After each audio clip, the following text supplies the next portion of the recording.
BabyBus! World Classic Fairy Tales, The Daughter of the Sea, Part 2. Little Mermaid decided to seek help from the Sea Witch. She passed through sharp-turning whirlpools, swam across muddy lands bubbling with heat, and edged through a scary forest filled with coral worms before she finally arrived at the witch's house. The Sea Witch lived in a house built with the white bones of dead people. Ugly, fat water snakes crawled all over her chest. She spat food out of her mouth to feed the toads. The Sea Witch started laughing gloomily and coldly when she saw Little Mermaid. I know what you want.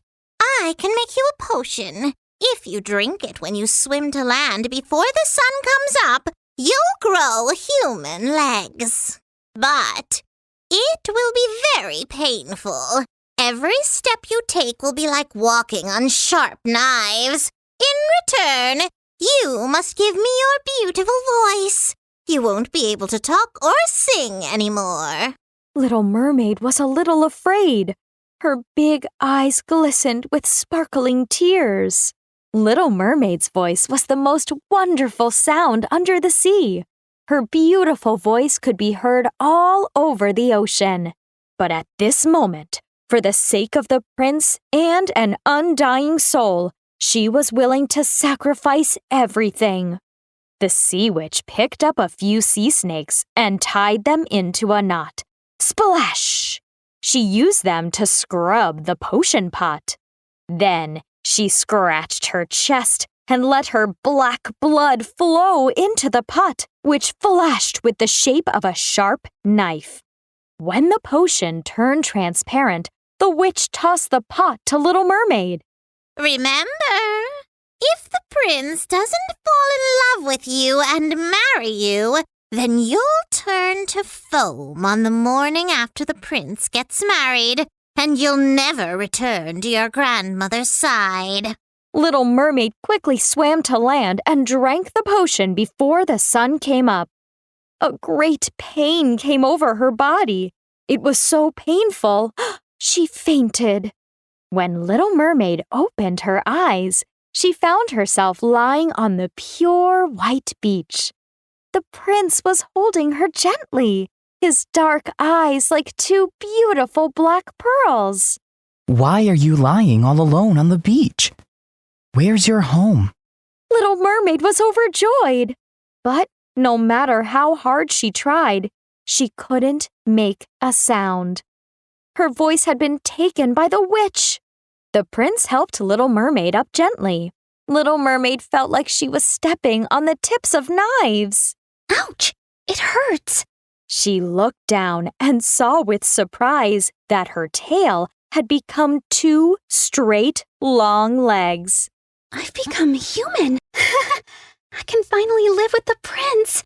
As Little Mermaid thought, she was so happy she tried to jump up. The prince brought Little Mermaid back to the palace and took care of her like an older brother. They danced and played together. They were very happy. The king wanted the prince to marry the princess from a neighboring country. Even though the prince was not willing to do so, he still set off for the neighboring country with Little Mermaid. On the way, the prince stroked Little Mermaid's hair gently and told her quietly, I don't want to marry another girl. One day, I fell into the sea and nearly drowned. There was a kind, beautiful princess who saved me. She's the one I truly love.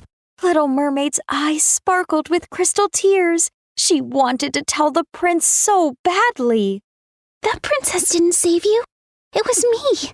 But she couldn't say anything. They finally met the neighboring country's princess. The prince was very surprised. It turned out that the princess of the neighboring country was the girl passing by the beach when the prince fell into the water. It's her! That's the girl I'm looking for!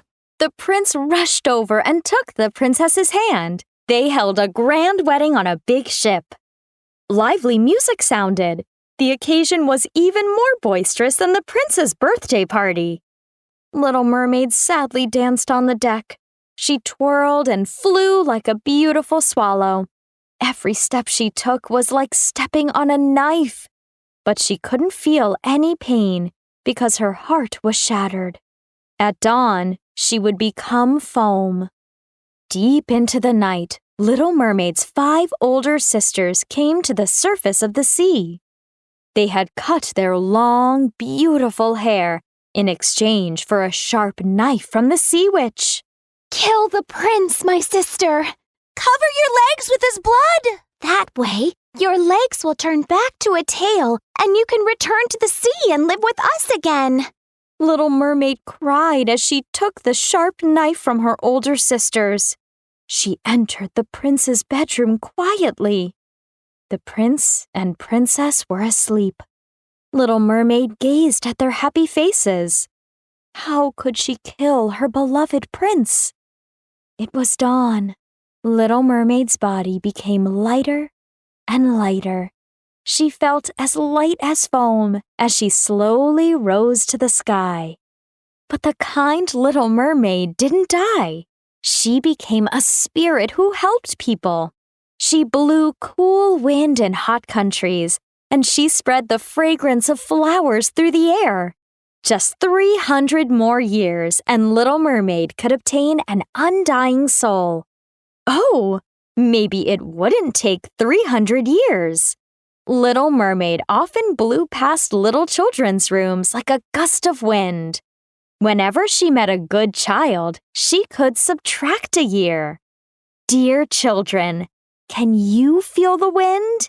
Maybe it's Little Mermaid blowing past your room.